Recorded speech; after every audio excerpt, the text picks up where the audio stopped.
لكل قضية جذور، ولكل قصة رواية، لكن لتحقوت محي الدين سلسلة لا تنتهي من القضايا. 100 حلقة من تحقيقاتنا لا تلخص ما صنعه وما فعله بمال الجزائريين. قصة تحقوت محي الدين من بداياتها قبل دخوله عالم التجارة والبزنسة، نبدأها من قصة إطار عجلة الشاحنة في نهاية الثمانينات إلى دخوله التجارة في سوق الغاية، وبالضبط تجارة الخضار والفواكه، وبعدها تجارة القهوة مع شريكه والتي لم تدم طويلا، فبعدما كسدت سلعتهم قاموا بإحراقها من أجل التعويض من شركة التأمين. وهذا ما شاع في بداية التسعينات من القرن الماضي، وما تناقله الكثير من سكان أهل الغاية. فمن بدأ هكذا قبل أكثر من 20 سنة، فمن هو اليوم؟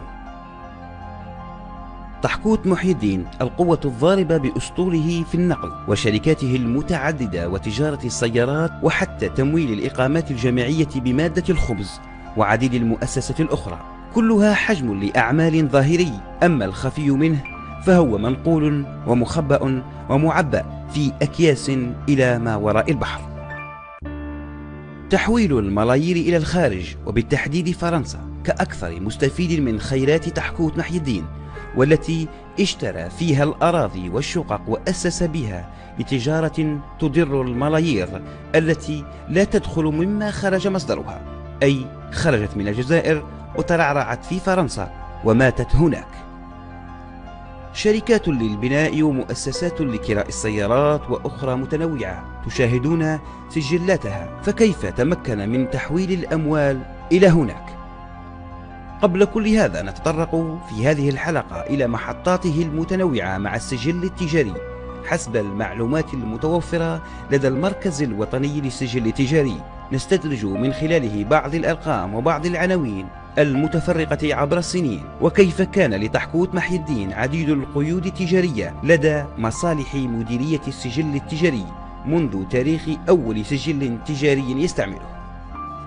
ففي عملية بحث قامت بها مصالح مديرية السجل التجاري بتاريخ 18 فبراير 2013 على مستوى البطاقة الوطنية للمتعاملين الاقتصاديين، أدت إلى نتائج مهمة أفادت بأن السيد تحقوت محي الدين المولود في 13 أفريل عام 1963 بالرغاية مقيد على مستوى الفرع المحلي لولاية بومرداس لأول مرة تحت رقم 91289 بتاريخ 24 فبراير العام 1991 لممارسة النشاط التجاري المتمثل في النقل الحضري والشبه الحضري للأشخاص.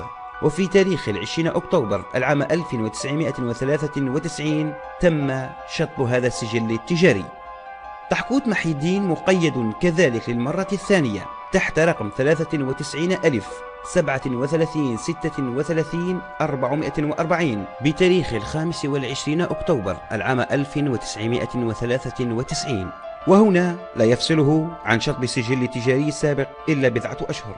هذا القيد لممارسة النشاط التجاري كذلك والمتمثل في النقل الحضري والشبه الحضري للأشخاص، وبتاريخ 25 مارس العام 1996 تم شطب هذا السجل التجاري كذلك. تحقوت محي الدين مقيد كذلك تحت رقم 96,075,89,440 بتاريخ 2 أفريل العام 1996 لممارسة النشاط التجاري المتمثل في النقل المسافرين، وهكذا في كل فترة زمنية يسجل تحت قيد جديد ويشطب ثم قيدا آخر ثم يشطب. ما الفائدة من ذلك؟ فقبل أن يكمل عمر السجل التجاري 3 سنوات أو 4 سنوات يشطب سجل. هل لهذا علاقة بالضرائب وحجم الأعمال أو لماذا؟ طبعا هذا للاستفادة من المزايا والإعفاءات الجبائية ودعم الاستثمار خلال تلك الفترة، وكلما يستنفذ الاغتراف من تلك المزايا يعود بشكل جديد لكن بنفس الاسم ويكرر السيناريو الواحد للهدف الواحد.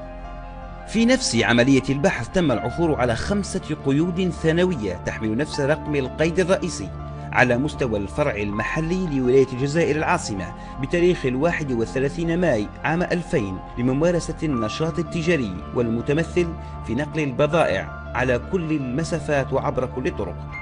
وبتاريخ 8 أبريل 2009 قيد ثانوي آخر على مستوى الفرع المحلي لولاية الجزائر العاصمة لممارسة نشاطات متعددة، وقيد آخر على مستوى الفرع المحلي لولاية قسنطينة بتاريخ 29 ديسمبر العام 2009 لممارسة النقل الجماعي، وعلى مستوى الفرع المحلي لولاية تلمسان بتاريخ 13 أكتوبر العام 2010 لنقل المسافرين كذلك. وعلى مستوى الفرع المحلي لولاية سطيف قيد ثانوي آخر بتاريخ 24 أبريل العام 2012 وخاص بالنقل كذلك.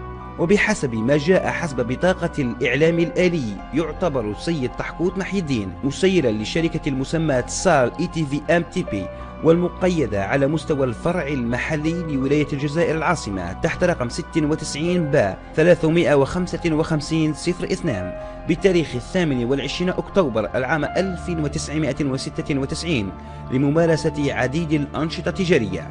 وبتاريخ 30 مارس عام 2000 تم شطب هذا السجل التجاري قبل أن يتم ال5 سنين من الوجود. ووجد كذلك تحكوت محي الدين شريكا في الشركة المسماة سارل ترانسبور المقيدة على مستوى الفرع المحلي لولاية الجزائر العاصمة تحت رقم 11 با 987 048 بتاريخ 3 فيفري العام 2011 والمعدلة في 17 سبتمبر العام 2012 لممارسة النشاط التجاري والمتمثل في نقل آخر خاص للمسافرين بالمقر الاجتماعي الكائن بالتعاونية العقارية المنار محل رقم 2 الرغاية الجزائر. لا ندري كم ستدوم مدة هذا القيد ومتى سيشطب كسابقاته من القيود من السجلات التجارية، فما أكثر السجلات وما أكثر الشطب وما أكثر الحافلات والشاحنات والتي تدر آلاف المليارات ولا تدخل إلا بعض الدينارات إلى الخزينة العمومية خزينة الشعب. وهنا ما لا يصب في الخزينة العمومية يحول أو ينقل بطرق تبقى مجهولة إلى أوروبا. سجلات تجارية أسسها بأموال منقولة إلى الخارج في عديد المجالات والتخصصات، وهي على التوالي: شركة أورومادرون والمتخصصة في كراء عديد الأنواع من المركبات والمتواجد مقرها الاجتماعي في 136 شارع جيارنو بمركز الأعمال كورالي 30900 بنيم الفرنسية. الشركة ذات المسؤولية الوحيدة وشريك وحيد برأس مال يقدر ب10,000 يورو. شركة أخرى ولكنها أقوى من الأولى والمتخصصة في مجال البناء والعقارات وتسمى لونغ دوغ للعقار والبناء والمتواجدة في المقر الاجتماعي آمياج جوفينال 30,000. الشركة ذات المسؤولية المحدودة برأس مال قدر ب86,000 يورو. هاته ما هي إلا شركتين من عشرات الشركات التي يديرها ويسيرها تحكوت محي الدين في فرنسا. هذا ما هو إلا فيض من غيظ وما خفي أعظم. إلى اللقاء.